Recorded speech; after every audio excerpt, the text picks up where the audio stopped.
Fala galera, tudo bom com vocês? Espero que sim. Eu sou o professor Tiago e estamos aqui para mais uma aula de história. Galerinha, hoje nós vamos falar de um tema muito importante. Vamos falar da crise da República Oligárquica e vamos dividir essa videoaula e, aliás, esse tema em duas videoaulas. Na primeira a gente vai falar aqui de algumas características gerais que levaram a essa crise e também do movimento tenentista. E na segunda videoaula a gente vai falar sobre o governo Washington Luiz e a Revolução de 1930. Então vamos lá, galera. Bem, a Primeira República é a nossa, como o próprio nome está dizendo, primeira fase republicana. Começou lá com o golpe de 1889, que acabou com a monarquia, e se encerrou aí com a ascensão do Vargas em 1930. O Brasil passou por muitas mudanças nessa fase da história. No primeiro momento, na República da Espada, nós tivemos a criação da Constituição, nós tivemos a consolidação ali desse novo regime, desse regime republicano, com o presidente Deodoro da Fonseca e também com Floriano Peixoto. Num segundo momento, a República Oligárquica, nós tivemos ali entre 1894 e 1930 governos civis, com algumas exceções, né? Ou melhor, com uma exceção, lá do general Hermes da Fonseca, que era um militar. Nessa fase, o Brasil passou por muitas transformações e vale lembrar que essas transformações vão refletir aqui nessa crise. Então, a República começa de uma forma e ela chega ao seu final ali no momento do Brasil muito diferente. Então, por exemplo, nós tivemos a partir da Primeira Guerra Mundial, lá em 1914, governo do Venceslau Braz, um surto industrial com aquele objetivo de substituir as importações, o surto industrial ali com a necessidade de se produzir artigos de bens de consumo não duráveis. Isso promoveu um enorme desenvolvimento da região de São Paulo e também de Minas Gerais. Aliás, mais precisamente de São Paulo e da cidade do Rio de Janeiro. São Paulo e Rio de Janeiro, gente, passam a ter uma população cada vez maior e uma população urbana. Grande quantidade de imigrantes ainda continuam chegando a esses grandes centros urbanos aqui do Brasil. Nós vamos ter esse novo grupo que está cada vez maior na cidade de São Paulo, na cidade do Rio, esse grupo urbano, exigindo o quê, gente? Exigindo cidadania, exigindo direitos trabalhistas, exigindo participação política, coisa que a República Oligárquica praticamente cerceava. Que república é essa, pessoal? É aquela república que nós já aprendemos, onde você tem a política do café com leite, onde São Paulo e Minas ali controlam quem vai ser o presidente do Brasil. É aquele momento da política dos governadores, onde há uma aliança ali entre o governo federal e as oligarquias estaduais para que sempre os mesmos grupos fiquem no poder. É um momento, galera, onde nós temos ali o coronelismo, o voto de cabresto, o assistencialismo. Então, essa fase da história, pessoal, é uma fase ali onde a participação política é mínima, então não há realmente cidadania. Se você olhar aqui essa tabela, você vai perceber que a quantidade, a porcentagem de pessoas que participavam das eleições e que efetivamente ali escolheram os presidentes do Brasil eram mínimas. Olha ali, gente, olha o Prudente de Moraes, nosso primeiro presidente, 2,2% da população participou dessa eleição. Se você olhar ali o último presidente, o Júlio Prestes, que nem chegou a assumir porque foi impedida a sua posse para a ascensão do Vargas, foi o momento de maior participação eleitoral, 5,6% só da população participou desse pleito. Se olhar o Afonso Pena, o nosso quarto presidente ali eleito de forma direta, 1,4% apenas da população participou desse processo eleitoral. Então é um regime excludente, pessoal, e quando se participa, você tem o voto de cabresto, você tem o assistencialismo. Não esquece, o voto era aberto nesse momento histórico e ainda nós tínhamos as fraudes eleitorais, uma vez que quem cuidava desse pleito não era o judiciário, era o próprio executivo, o próprio legislativo. Tudo bem? É um momento também, pessoal, onde as mazelas, os problemas sociais vão levar a questionamento, vão levar a diversas revoltas, né? Revoltas rurais, como Canudos, Contestado, revoltas urbanas, como a revolta da vacina, diante da reurbanização do Rio, diante ali de uma campanha de vacinação obrigatória e de uma campanha de saneamento sem nenhum tipo de medida de conscientização da população.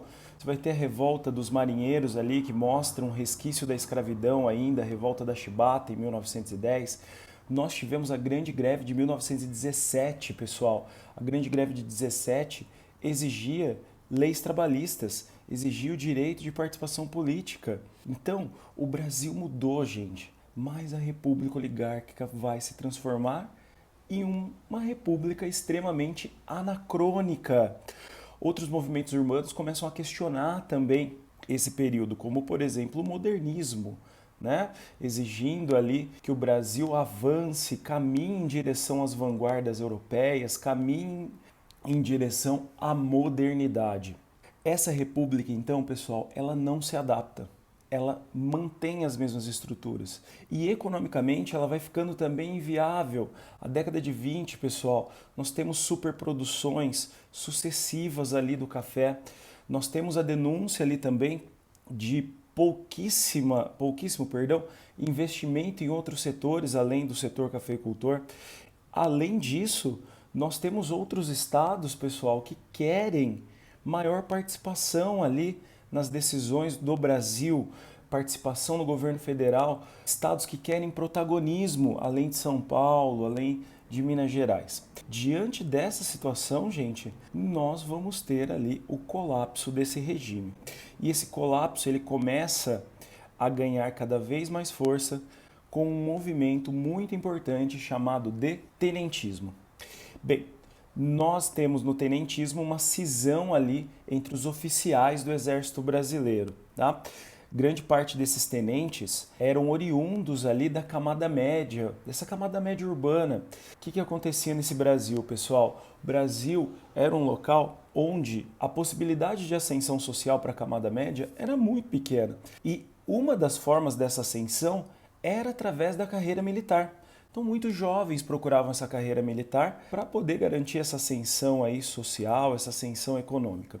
Em 1920, pessoal, olha esse dado que interessante, 21,3% dos oficiais brasileiros eram capitães. Agora, 65,1% eram segundo-tenentes. Então, é uma massa importante esses tenentes dentro do Exército. Esses baixos oficiais, eles querem mudança, vão estudar aí, vão ter uma formação muito rígida dentro do Exército e vão exigir transformações. Transformações dentro do Exército, como por exemplo ali maiores investimentos, maiores salários, e vão exigir transformações econômicas e sociais também. O clima começa a ficar cada vez pior, pessoal, entre exército e regime oligárquico, entre tenentes e regime oligárquico, quando o presidente Epitácio Pessoa, que governou de 1919 até 1922, ele tenta copiar uma tendência europeia, né? O Epitácio Pessoa era um grande diplomata, né? Ele foi nosso diplomata, por exemplo, no Tratado de Versalhes. Ele tenta copiar uma tendência europeia, gente, de colocar ministros da defesa civis. Então ele coloca ali o Pandia Calógeras para ser o nosso ministro da defesa, o ministro da guerra, né? O ministro que era ocupado, o ministério que era ocupado por militares, causa um descontentamento enorme entre os oficiais. Esses tenentes, pessoal, são extremamente nacionalistas e são extremamente elitistas. Diante de um país, pessoal, com graves problemas no campo, na cidade, com um baixo nível de escolaridade, o tenente ele se enxerga aqui, gente, como uma elite intelectual. Aqui nós temos um sentimento muito importante, que é o sentimento, o ideal de salvação nacional. Então esses militares, eles acreditavam que só eles poderiam promover o desenvolvimento do Brasil, só eles governariam a favor do Brasil e não a favor ali de um grupo específico ou de interesses individuais, ok? Vão criticar o regionalismo e a corrupção da República Oligárquica, vão ser ali questionadores desse regime aí do café com leite, desse regime da política dos governadores e do coronelismo. A gente pode colocá-los ali como liberais com relação a temas sociais, então eles querem promover, por exemplo, o avanço da educação, a redução da pobreza, mas eles são liberais nos temas sociais, querem esse progresso, têm uma visão progressista, mas eles são extremamente autoritários na política. Para os tenentes, um governo forte, autoritário, centralizador seria a solução para o Brasil, onde uma elite ali militar governaria, uma elite ali que teria interesses puros, né, interesses de desenvolver o Brasil e não um grupo político, ou um Estado, ou um grupo, uma pessoa apenas. Bem, a ideia é promover a industrialização, a modernização do Brasil, a ideia é proteger o Brasil de qualquer ameaça, de qualquer exploração estrangeira, buscavam destruir as oligarquias estaduais e também visavam ali promover uma ampla rede educacional para promover esse progresso do Brasil, essa industrialização. Questionavam muito o fato aqui, por exemplo, do Brasil ter, na maior parte dos cursos universitários, de direito apenas, né? Cursos aí de bacharéis. Falavam muito sobre a questão da formação de engenheiros ali para construir esse novo Brasil. Primeira revolta importante, gente, revolta dos 18 do Forte de Copacabana. O presidente era o Epitácio Pessoa, mas nós estávamos na nossa segunda eleição competitiva da história, as eleições de 1922. De um lado, Arthur Bernardes, do outro lado, Nilo Peçanha. Nilo Peçanha, gente, reuniu ali oligarquias dissidentes, estados dissidentes que queriam mais protagonismo, como Rio de Janeiro, a Bahia, Pernambuco, Rio Grande do Sul, e criaram a chamada Reação Republicana. Fizeram campanha, né, questionaram todo o sistema oligárquico, mas é óbvio que eles perderam, tá? Essa derrota desagradou muito, muito mesmo os militares, principalmente esses jovens tenentes que queriam uma mudança e apoiaram a candidatura aí do Nilo Peçanha. E para piorar a situação, o Arthur Bernardes, que era mineiro, né, dessa grande coalizão aí entre São Paulo, Minas e a maior parte dos estados brasileiros, ele tinha sido envolvido ali no chamado episódio das cartas falsas, um episódio ali onde o Arthur Bernardes teria escrito cartas criticando ali muito um cara muito querido pelos jovens oficiais, que era o Hermes da Fonseca, o ex-presidente, que era general e líder do clube militar.